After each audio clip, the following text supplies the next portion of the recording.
Bismillahirrahmanirrahim. Assalamualaikum warahmatullahi wabarakatuh. Alhamdulillahirabbil alamin.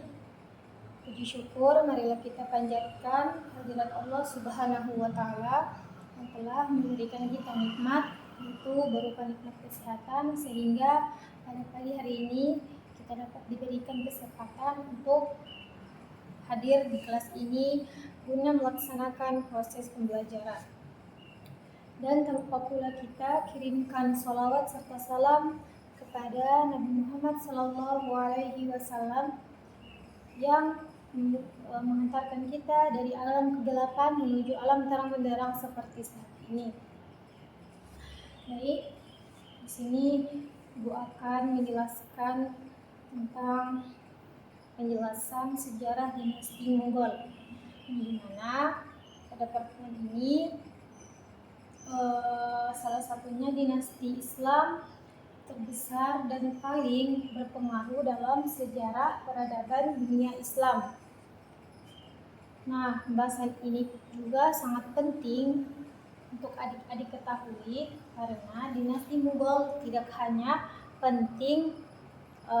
hanya berperan penting dalam bidang politik dan pemerintahan, tetapi juga memberikan kontribusi besar dalam perkembangan budaya, pendidikan, sosial, dan arsitektur Islam. Nah, di sini kita masuk di bagian latar belakang berdirinya dinasti Mughal. Yaitu dinasti Mughal itu berdiri pada awal abad ke-16, tepatnya pada tahun 1526. Nah, dinasti ini didirikan oleh Zainuddin Muhammad Babur, seseorang keturunan Timur Leng dari pihak ayah dan Genghis Khan dari pihak ibu. Babur berasal dari wilayah Asia Tengah dan memiliki ambisi besar untuk membangun kekuasaan Islam yang kuat. Nah, sebelum dinasti Mughal berdiri, wilayah India dikuasai oleh dinasti Lodi yang mulai melemah akibat konflik internal dan lemahnya kepemimpinan. Kondisi ini dimanfaatkan oleh Babur untuk melakukan ekspansi ke India. Puncaknya adalah perang Panipat, itu di mana Babur berhasil mengalahkan Sultan Ibrahim Lodi. Nah, kemenangan ini juga menandai lahirnya dinasti Mughal sebagai kekuatan politik baru di India. Nah, di sini Ibu akan menyebutkan tokoh-tokoh penting dinasti Mughal. Nah, yang pertama yaitu Babur, yang dimana sebagai pendiri dinasti, Babur dikenal sebagai pemimpin yang tegas, berani, dan cerdas dalam strategi perang. Ia berhasil meletakkan dasarnya pemerintahan Mughal di India. Yang kedua yaitu Humayun, yang dimana putra Babur ini sempat mengalami masa sulit karena kehilangan kekuasaan, namun berhasil merebut kembali tahtanya dari Humayun. Kita belajar tentang ketekunan dan pantang menyerah. Ketiga yaitu Akbar Shah, yang dimana Akbar merupakan raja terbesar dinasti Mughal. Ia terkenal dengan kebijakan toleransinya beragama dan menyatukan berbagai kelompok masyarakat India yang majemuk. Pada masa Akbar, dinasti Mughal mencapai puncak kejayaan.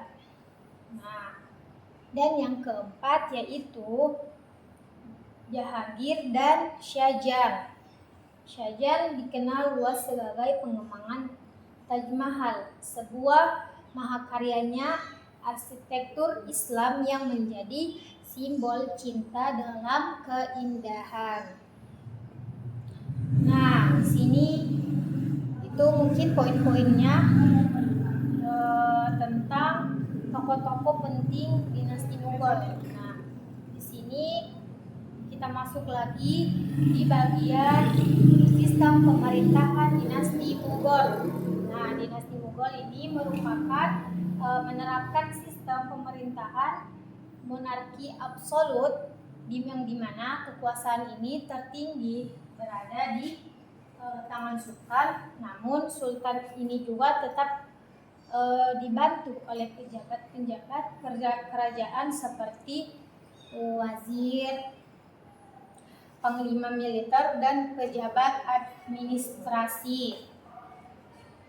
Salah satunya yang terkenal adalah sistem Musabadari, yaitu sistem yang pengangkatan jabatan berdasarkan pangkat dan loyalitas kepada negara. Sistem ini membuat pemerintahan berjalan lebih teratur dan terkontrol.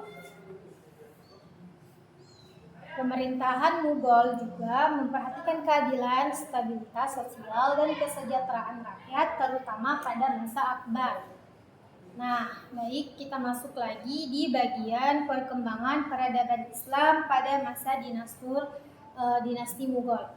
Di mana dinasti Mughal ini memberikan kontribusi besar dalam berbagai bidang, yaitu Ibu akan jelaskan antara lainnya. Yang pertama itu di bidang politik, yaitu bidang politik ini terbentuknya negara Islam yang kuat dan adil. Yang kedua, bidang sosial, terjalinnya kehidupan masyarakat yang toleran antara pemeluk agama Islam, Hindu, dan lainnya.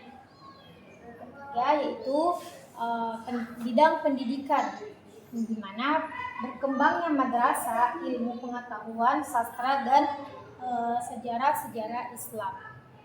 Yang keempat yaitu bidang budaya dan seni, yaitu berkembangnya seni lukis, miniatur, kaligrafi Islam, dan sastra Persia. Yang kelima, yang terakhir yaitu bidang arsitektur, yang dimana lahirnya bangunan-bangunan yang megah seperti Taj Mahal, Masjid Jamaah, dan Benteng Merah. Nah, semua ini menunjukkan bahwa dinasti Mughal tidak hanya fokus pada kekuasaan, tetapi juga pada perkembangan peradaban. Nah, selanjutnya kita masuk di bagian nilai-nilai keteladanan dari sejarah dinasti Mughal. Nah, yang pertama yaitu ada kerja keras dan ketekunan dalam meraih tujuan. Dan yang kedua, toleransi dan sikap saling menghargai perbedaan sebagaimana dicontohkan oleh Akbar. Dan yang ketiga, tanggung jawab dalam kepemimpinan.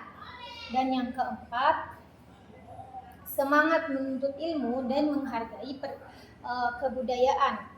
Dan yang terakhir, yang kelima, berpikir kritis dan bijaksana dalam mengambil keputusan. Nah, nilai-nilai ini sangat relevan dengan profil pelajar Pancasila, di mana khususnya beriman dan berakhlak mulia, bernalar kritis, gotong royong, dan berenekaan global. Nah, baik, mungkin itu saja yang dapat Ibu sampaikan pada penjelasan pada pertemuan pagi hari ini. Semoga apa yang Ibu sampaikan dapat berjalan dengan baik dan dapat disimak dengan baik. Jadi mungkin cukup sekian. Ibu akan membacakan penutup dari materi kita pada pagi hari ini, yaitu dengan mempelajari syari sejarah dinasti Mughal, kita tidak hanya mengetahui peristiwa masa lalu, tetapi juga dapat mengambil hikmah dan pelajaran berharga untuk membentuk karakter diri kita di masa sekarang dan masa yang akan datang. Sejarah bukan sekedar cerita, melainkan cermin kehidupan yang mengajarkan kita nilai moral, sosial, dan spiritual. Baik, mungkin itu saja yang bisa Ibu sampaikan. Lebih dan kurangnya mohon dimaafkan. Wabillahi taufiq wal hidayah. Wassalamualaikum warahmatullahi wabarakatuh.